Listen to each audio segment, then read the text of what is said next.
악인의 형통, 의인의 형통이라는 제목으로 하나님의 말씀을 전하도록 하겠습니다.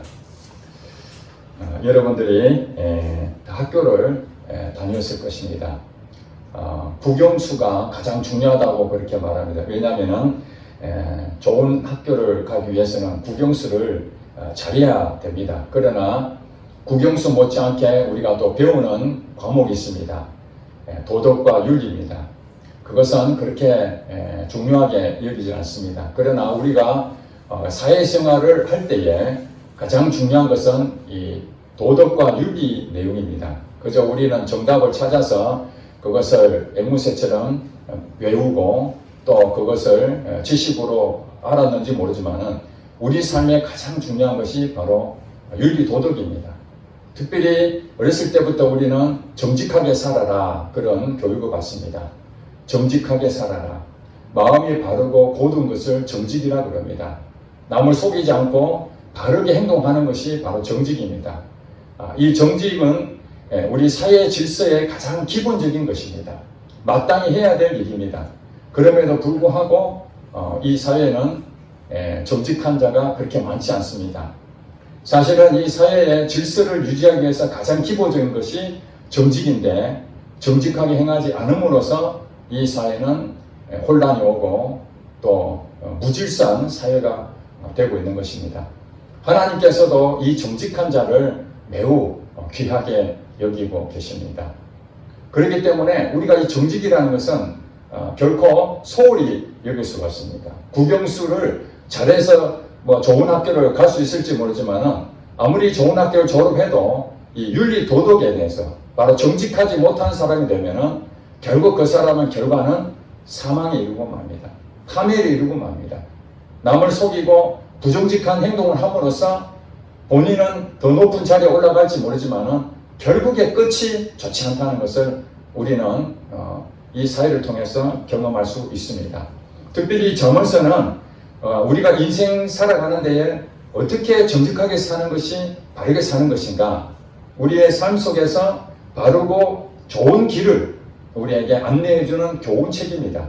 그러므로 오늘 본문 말씀을 여러분 읽었는데 이 말씀을 그냥 한 귀로 듣고 흘리는 내용이 아니라 우리 학교 다닐 때 윤리 도덕에 배웠던 그런 내용으로 그냥 지식으로 얻는 것이 아니라 이 말씀은 하나님의 말씀이고 이 말씀은 우리 삶에서 실제로 일어나는 일이고 그 말씀이 실제가 될 때에 여러분들에게 놀라운 일들이 일어나게 된다는 사실입니다.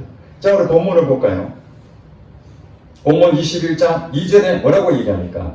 자, 사람의 행위가 자기 보기에는 모두 어떻다고요?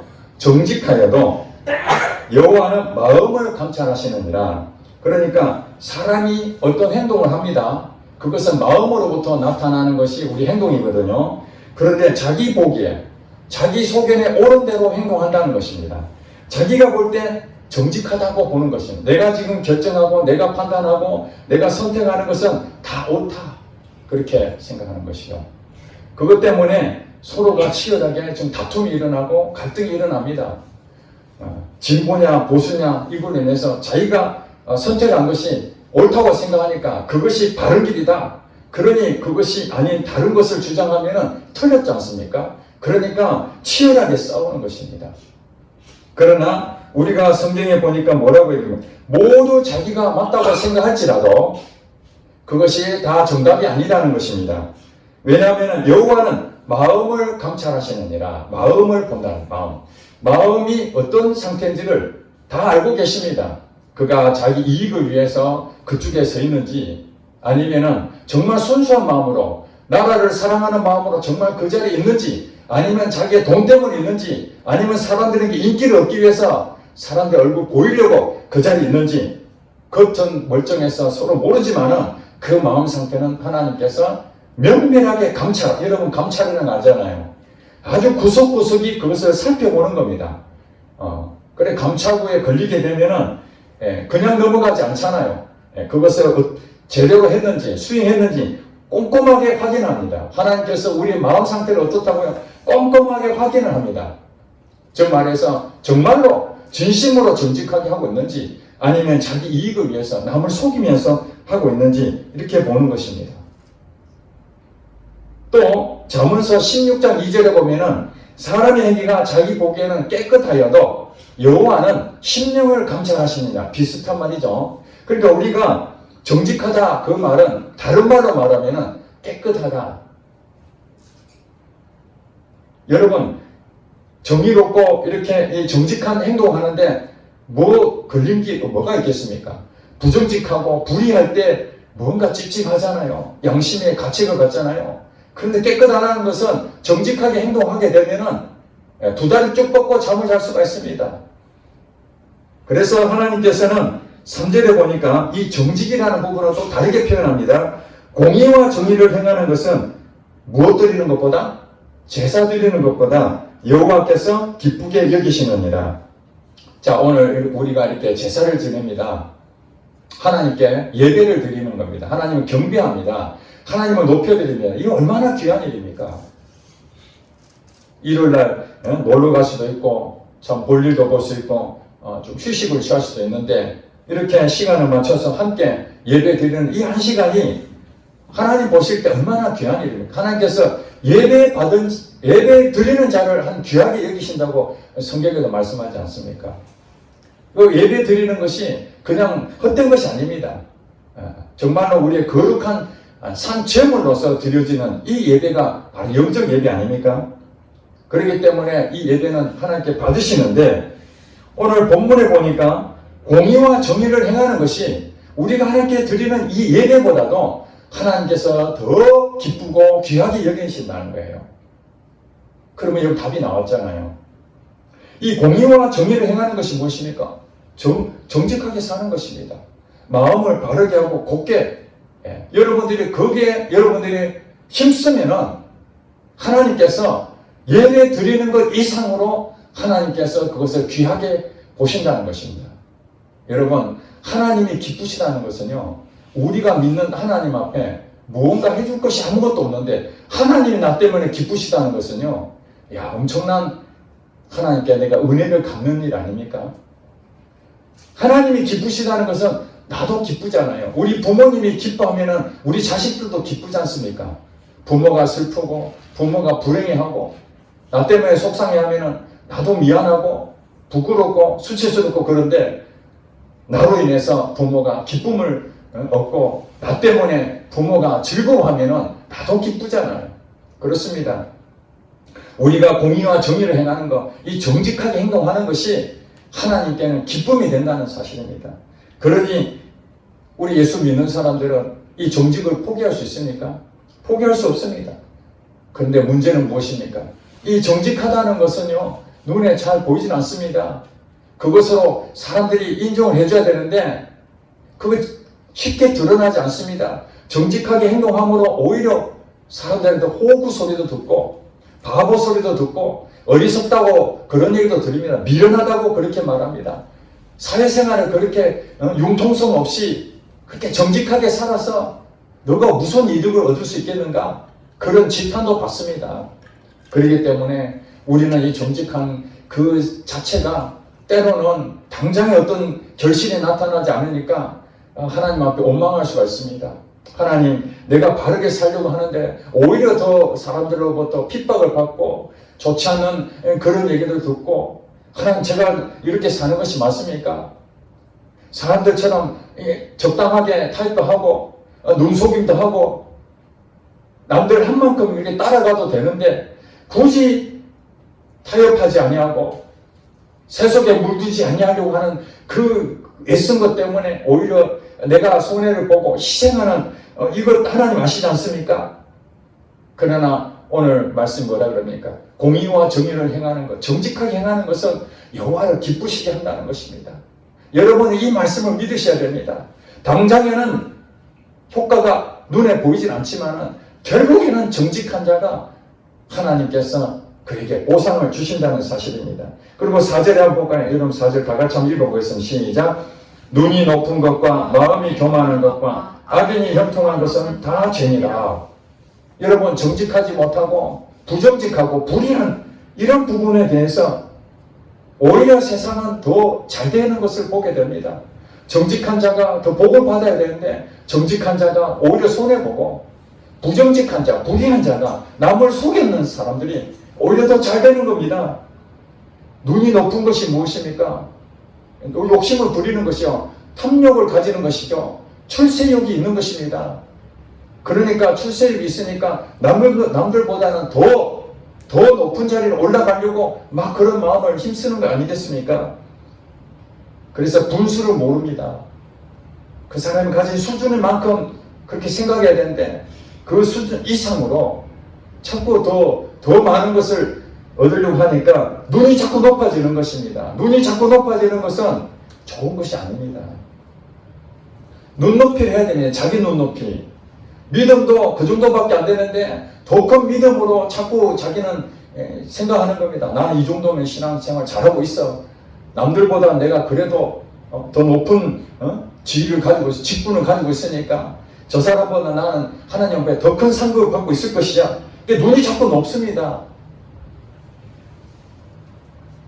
그 다음에 마음이 교만한 것. 남에게 자랑거리를 자꾸 만들려고 합니다. 사람들이 나를 무시하잖아요. 없으니까 무시하죠. 재능이 없으니까 무시하고, 돈이 없으니까 무시하고, 능력이 없으니까 무시하고, 가정 형편이 어려우니까 무시하고. 이 사회는 그렇습니다.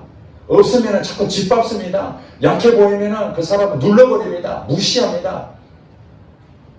그럴 때 여러분은 어떻습니까? 자존심이 상하죠. 그러니까 마음이 교만한 부분이 어디서 나오냐면은 이 자존심 때문에 그래 내가 한번 보여주겠어. 나 약한 자가 아니야. 나 강한 사람이야. 내가 능력이 있다고. 그러면서 사람들이 인정받기 위해서 눈이 높아지고 출세욕을 가지고 탐욕을 부리고 그러다 보니까 실제로 그런 것이 조금 결실이 나타나게 되면 어깨가 올라가고 교회도 마찬가지입니다.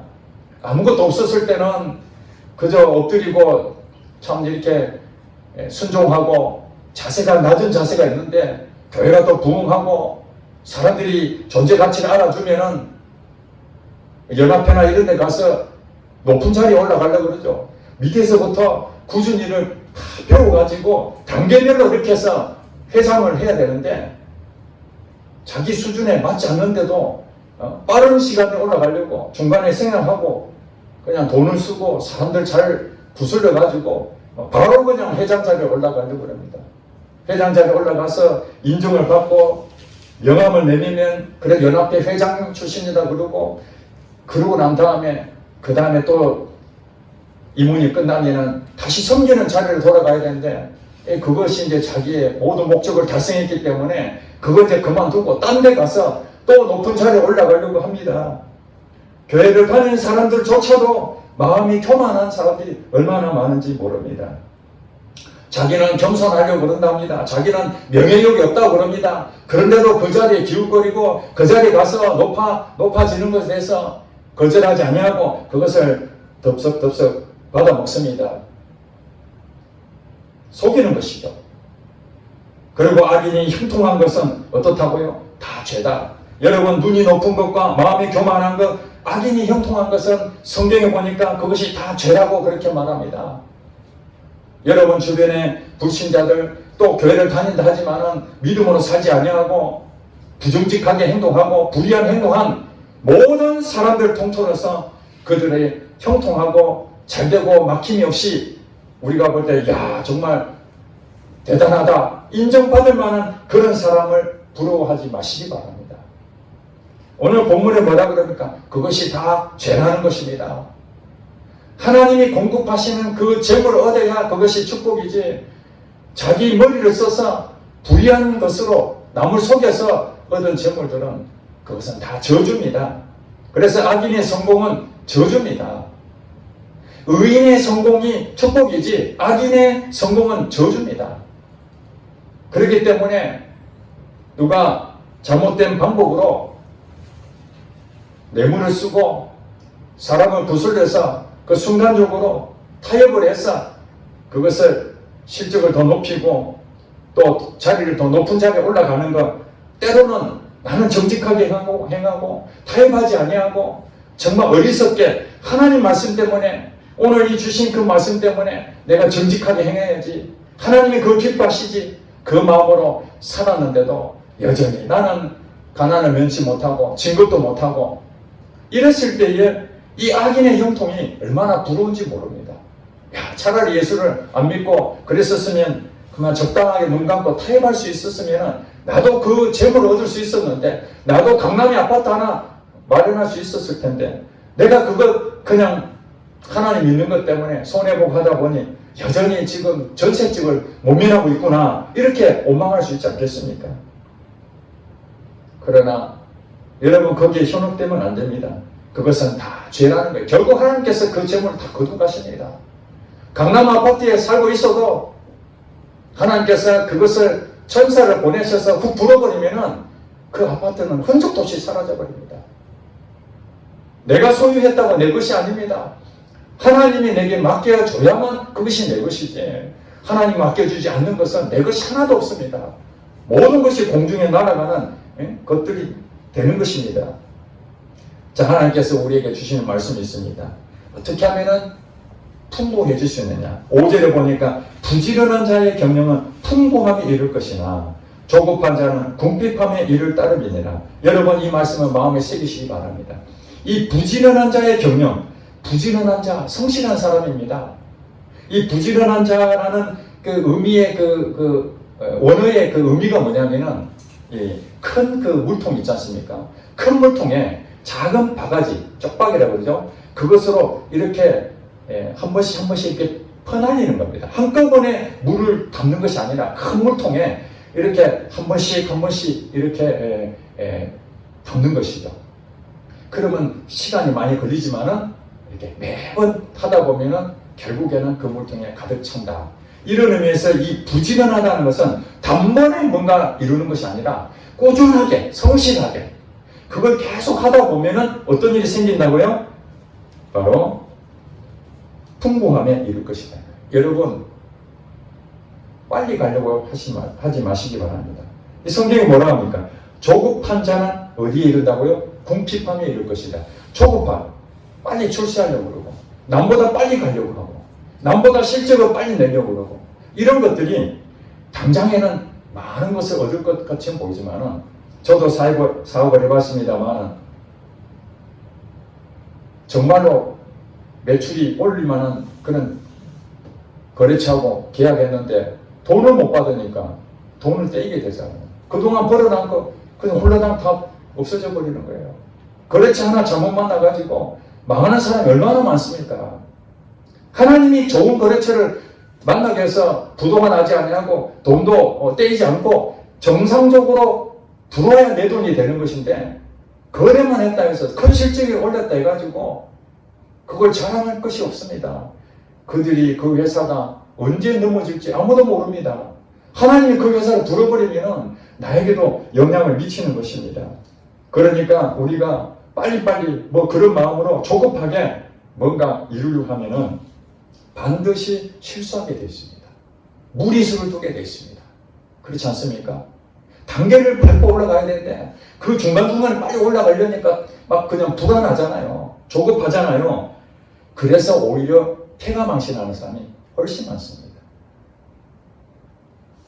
그 다음 6절에 뭐라고 얘기합니까? 속이는 말로 재물을 모으는 것은 죽음을 구하는 것이다. 곧 불려다는 안개니라. 자, 여러분 남들에게 좋은 말로 막 속이고 있죠. 이런 사람들 뭐라 그럽니까? 사기치는 사람이죠. 좋은 말로 속이는 것입니다. 속여서 재물을 모으는 것은 죽음을 구하는 것이다. 그랬습니다. 남을 속여서 자기가 배불리 먹는 사람 많이 봤잖아요. 예. 감옥에도 그냥 집행유예 풀려나고 남을 속여서 높은 자리에 올라가고 남을 속여서 돈도 많이 모으고 이런 사람, 부정직한 사람들이 모은 재물은 어떻다고요? 죽음이다. 아무것도 없다는 것입니다. 결국에는 남는 것이 없다는 걸 죽음이에요. 불려다니는 안개니라. 안개는 흔적이 없어지잖아요. 시간만 지나면 없어져 버리는 겁니다. 다 사라집니다. 그러니 여러분들이 지금 당장의 실적을 높여지기 위해서 내가 지금 위기를 모면하기 위해서 남을 속여버리면 안 됩니다. 이 부정직하게 되는 것이죠. 물론 하얀 거짓말이라 그래서 내 이익이 아니라 정말 상대방을 배려하기 위해서 부득불 거짓말할 수밖에 없는 그런 상황이 있다는 걸 여러분 아실 것입니다. 그런 것이 아니라 내 이익을 위해서, 나의 위기를 모면하기 위해서 그냥 순간적으로 그냥 속여버리죠. 그것이 결국에는 자기에게 큰 대가로 돌아온다는 것입니다. 그러니까 우리는 어떻게 되면 오히려 정직한 게 더 낫습니다. 솔직한 게 낫습니다. 차라리 잘못했으면 내가 잘못했습니다. 용서해 주세요. 벌을 달게 받겠습니다. 그렇게 하는 것이 오히려 떳떳하죠. 당장에 내가 손해보는 것이지만, 당장에 내가 수치를 당하는 것이지만, 그러나 그 부정직한 것을 속이고 감추고 그러다 보면 오히려 더 큰 불화를 올 수 있다는 것입니다. 그 다음에 8절에 보니까 7절에 악인의 강포는 자기를 소멸하나니 이는 정의를 행하기 싫어합니다. 자, 정의를 행하는 자가 있습니다. 악인을 말하는 것이죠. 포악합니다. 하는 일들이 상대방한테 부드럽고 온유하고 이런 모습이 아니라 결국에는 상대방을 죽이고 경쟁에서 이기려고 하니까 상처를 주게 되는 것입니다. 정의를 행하기 싫어하는 이런 모습으로 우리가 살면 안 되는 것이다. 예수 믿는 사람이라는 것은 우리 당장에 우리가 지키기가 어려워서 그렇지 우리 마음에 항상 공의와 정의, 정직 이것은 항상 있어야 됩니다. 이것이 없다면 어떻게 그리스도인이라고 말할 수 있겠습니까? 마지막 8절에 보니까 죄를 크게 범한 자의 길은 심히 구부러지고 깨끗한 자의 길은 오더니라. 자, 결론을 이렇게 얘기합니다. 죄를 크게 범하는 자, 이 사람 누굽니까? 부정직한 사람이고 공의와 정의를 행하지 않는 사람이죠. 악인입니다. 속이는 말로 재물을 모으는 사람입니다. 눈이 높은 것과 마음이 교만한 것과 악인의 형통한 부분에 있는 사람들입니다. 그런 사람들은 심히 구부러진다는 거예요. 자, 인생길을 가는데 바른 길로 가야 되는데 이게 그냥 구부러지면은 바로 세우기가 쉬운데 이게 심히 구부러졌기 때문에 바로 세우기가 어렵다. 그런 얘기입니다. 이미 나가도 너무 나간 것이죠. 그러니까 자기 스스로 이게 지금 잘못했다고 생각하면 빨리 뭐 해야 됩니까? 하나님 앞에 빨리 고백하고 솔직하게 그 모든 것을 털어서 바로 바른 길로 와야 됩니다. 그래서 우리의 마음은 항상 어떻게 해야 됩니까? 깨끗한 상태로 유지해야 됩니다. 깨끗한 상태로. 그렇지 않으면 깨끗한 상태로 유지하지 않으면 우리는 계속 더럽혀지면 그 순간순간 세수하듯이 씻으면 되는데 그걸 방치하다 보면 이제는 딱지가 앉아가지고 막 쓰레기더미에 완전히 집이 폐허가 될 처럼 그렇게 되면 청소하기 얼마나 어렵습니까? 자, 오늘 잠언서 바르게 사는 거, 이거 정직하게 산다 그랬죠? 부정직하게 사는 사람은 악인의 형통이라고 했어요. 악인의 형통은 우리가 볼 때에 막힘이 없이 잘 되는 것처럼 보이지만 그게 어떻다고 해요? 다 죄다. 잘못된 길로 가는 것이다. 자, 그러면 의인의 형통은 어떻다고 해요? 정직하게 사는 것입니다. 공의와 정의를 행하는 것입니다. 이것이 하나님께서 기뻐하신다고 말씀했습니다. 자, 그러면은 이제 이 잠언서처럼 그렇게 사는 사람이 있었을까요? 예. 여러분 잘 알고 있는 요셉이라는 사람이 바로 오늘 본문 말씀 그대로 살았던 자입니다. 요셉은 정직한 자였습니다. 하나님 믿는 자였습니다. 그런데 그가 노예로 팔려갔는데 어떤 일을 했습니까?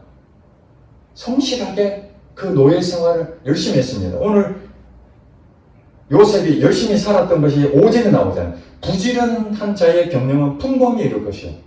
자, 부지런했습니다. 꾸준히. 단번에 노예에서 나는 왜 노예로 팔렸을까? 난 하나님 믿는 자인데 나도 좀 출세해야 되겠다. 이런 생각하지 않냐고 내가 보디발 집에 하나님 보내셨으니까 이 집에서 내가 할 일은 노예에서 종으로서 최선을 다하는 것이다. 그렇게 열심히 부지런하게 하니까 어떤 일이 벌어졌습니까? 보디발이 인정을 한 것입니다. 야, 이 친구가 참 종이지만은 성실하게 일하는구나. 하나님께서 그렇게 은혜를 주셨죠. 그래서 가정 총무가 됩니다. 이게 풍부에 이르는 거죠. 자기가 높은 자리에 올라가려고 애를 써서 힘쓰는 것이 아니라 하나님께서 그의 성실함 가운데에 지위를 주신 것이죠. 자, 여기서 성경에 뭐라고 창세기에 말하냐면은 하나님께서 요셉과 함께 하심으로 그가 형통하였더라. 아멘. 요셉이 형통한 것이 뭐냐면은 그가 뭐 특별하게 잘한 것이 없었어요. 종입니다, 종. 그런데 하나님을 정직하게 행동하는 그 모습을 귀히 여기시고 하나님께서 보상하신 것이죠. 열심히 부지런하게 행동하라. 이 잠언서 말씀처럼 성실하게 행동했더니 그 결과 하나님께서 지혜를 주신 거예요. 꼭 재물만 얻는 것이 아니라 이런 지혜도 하나님께서 얻게 만드신 것입니다. 그 다음에 이런 일이 생겼습니다. 보디발의 아내가 이 젊은 요셉이 너무나 준수하게 생겨서 유혹하게 됩니다. 그래서 자기와 함께 잠자리를 같이 하자 유혹을 했죠. 그랬는데 요셉이 어떻게 했습니까? 내가 여호와 앞에서 죄를 범할 수가 없다. 근데 사실 여러분 이렇게 말은 하지만은 그 말을 하는 순간 이 보디발 아내의 청을 거절했기 때문에 그게 손해를 보는, 어떻게 말하면은 보디발의 아내가 실권을 가지고 있거든. 여기서 타협할 수가 있었을 것입니다. 그래, 내가 출세를 한다면 지금 이 종에서 이제는 탈피하고 저 보디발의 아내만 내 편이 돼준다면은 그래, 내가 여기서 도망칠 수도 있지 않겠는가, 도와주지 않겠는가, 아니면은 더 높은 자리에 올라가지 않겠는가 하는 생각도 할 수 있었을 것입니다. 이게 공의와 정의를 행하는 부분에서 고민할 수 있는 그런 상황이 왔습니다. 선택해야 됩니다. 여러분들도 그냥 아무 문제가 없으면 선택할 것이 없는데 이제 부정직할 수밖에 없는 그런 상황이 올 때에 정직하냐, 부정직하냐, 불의하냐, 아니면 정의를 행하느냐, 이런 상황에 맞닥뜨렸을 때에 여러분들이 어떤 선택을 해야 되느냐, 이게 이제 요셉에게 주어진 시험거리였습니다. 보디발의 아내는 누굽니까? 자기 주인의 부인입니다. 그런데 그 보디발의 아내가 자기를 유혹했다 해서 그걸 응한다는 것은 보디발의 그 어떻게 말하면 아내를 빼앗는 것과 같습니다. 남은 것을 빼앗는 것입니다. 그건 불의한 것이죠. 부정직한 것입니다. 그러나 자기 자신이 그것을 더 높은 자리, 또 자기 이익을 위해서는 그 아내하고 관계를 맺는 것이 자기 훨씬 더 유리했을 것입니다. 그러나 그것을 포기하고 차라리 내가 피해를 당했으면 당했지 그렇게는 못하겠다, 이렇게 선택을 했기 때문에 결국에는 그의 선택대로 감옥에 들어가게 됩니다. 여러분이 살면서 정직하게 행동했는데 내가 많은 부분에서 포기하고 정말 그 사람을 도와주고 정직하게 회사를 위해서 내가 희생했는데 오히려 나보다도 다른 사람이 진급하고 다른 사람이 더 명예를 얻고 그랬을 때 속상하잖아요. 그런 일이 없다면 앞으로도 그런 일이 생길 수 있습니다. 그때 요셉을 생각하시기 바랍니다. 여러분, 그 보디발의 아내를 그 거절한 것은 하나님 보실 때에 정말로 기쁜 일이었습니다. 그러나 사람의 눈으로 보면 어리석은 일입니다. 야, 출세할 수 있는 정말 좋은 기회를 네가 놓쳤다. 감옥에 간 것은 어떻게 말하면 종보다 더 안 좋은 쪽으로 떨어진 거 아닙니까? 정직하게 행동했는데, 정의와 공의를 했는데 오히려 더 어려운 쪽으로 떨어진 그 상황에서도 어떤 상황이 됐습니까? 부지런했습니다. 또 감옥에서도 여전히 성실하게 그 자리를 지키는 겁니다. 여러분, 그 자리를 지킨다는 거, 그것이 바로 부지런함이고 성실함입니다. 자리를 이탈해버리면 그것은 책임을 회피하는 것이죠. 하나님은 우리에게 직분을 주시고 여러분에게 사명을 주셨습니다. 그 사명을 여러분이 그 자리를 지키는 겁니다. 예수를 믿는 사람은 사람들이 세상에 갔을 때 저 사람은 그리스도인이야, 저 사람은 기독교인이야, 특별히 저 사람 독실한 기독교인이야, 이렇게 말을 듣는다면 그의 삶이 어떻다는 거예요? 정직하고 정의와 공의를 행하는 그 모습으로 서 있는 것이죠. 그 사람이야말로 독실한 기독교인이다, 그렇게 불러지는 것이죠. 그것이 바로 하나님께 영광이 되는 것이지, 뭐 종교생활 한다고 교회는 열심히 다니지만은 부정직하고 남하고 그냥 이렇게 말하면 타협하고 우리가 보이지 않는 곳에서는 그냥 실패하고 잘못 행동하고 이러면서 교회 와서는 교회 헌금 딱 내면서 인정을 받고 내가 그래도 장로다, 내가 목사다 하고 그렇게 있으면은 사람들이 볼 때 야, 정말 저 사람은 독실한 신자구나, 그 가짜라는 거예요. 사람이 보기에는 자기가 모두 정직하게 보여도 하나님은 뭘 감찰하신다고요? 마음을 감찰하신다는 거예요. 우리가 헌금을 드리든지 예배를 드리든지 사람을 대하든지 회사에서든지 교회에서든지 어디서든지 가정에서든지 항상 하나님 마음으로 그리스도의 마음으로 사람을 대하고 일을 그렇게 부지런하게 하게 되면은 감옥에 들어간 것이 당장에는 원망거리고 당장에는 참 불평할 수 있는 일이지만 여러분 보세요. 요셉에게 어떤 보상이 일어납니까? 감옥에 들어가지 않았으면 요셉은 국무총리가 되지 못했을 것입니다. 아멘. 여러분 다 아시잖아요. 요셉이 결국에는 국무총리가 됐습니다. 이스라엘 국무총리가 아니라 애굽 땅에 그 당시에 말하면 미국과 같은 그런 강대한 나라의 국무총리가 된 결정적인 이유가 무엇이냐? 감옥에 들어갔기 때문에 그렇습니다. 그 감옥에서 누구를 만납니까? 관원장을 만나잖아요. 술 맡던 관원장, 떡 맡던 관원장, 그 두 사람 가운데 술 맡던 관원장에게 둘 다 꿈풀을 해줬는데 나중에 나를 기억해서 바로왕한테 꼭 말해달라. 그 나중에 2년이 지나고 난 다음에 술 맡던 관원장이 생각나서 바로왕의 꿈을 해석해 줌으로써 결국 요셉이가 국무총리가 됐잖아요. 그러니까 우리가 감옥에 들어가고 오히려 진급이 누락이 되고 물질이 손해본다고 해서 그것으로 모든 걸 끝나는 것이 아니라 그것이 오히려 전화위복의 기회인 줄로 믿습니다. 감옥에 들어간 것이 전화위복의 기회인 거예요. 가족이 내 교회 다닌 것 때문에 내가 희생하고 헌신하고 그런 것들이 당장에 손해보지만 결국에는 우리 가정을 살리는 그 일들이 어려움을 통해서 하나님께서 일하신다는 것입니다. 그러니까 오늘 잠언서에 나오는 이 모든 부분은 이미 실제적으로 요셉이 그대로 한 것입니다. 정직하게 행동했는데 하나님께서 그 마음을 보시고 귀히 여기셔서 나중에 국무총리가 되게 만들었습니다. 요셉은 국무총리가 꿈이 아니었습니다. 가정총무가 꿈이 아니었습니다. 그러나 부지런하고 성실하게 그냥 큰 물통에 오늘 하루 주신 것을 감사하게 생각하고 오늘 하루에 내게 준 것을 기쁨으로 그렇게 성실하게 그렇게 했더니 어느 날 하나님께서 그를 국무총리로 높여주신 것입니다.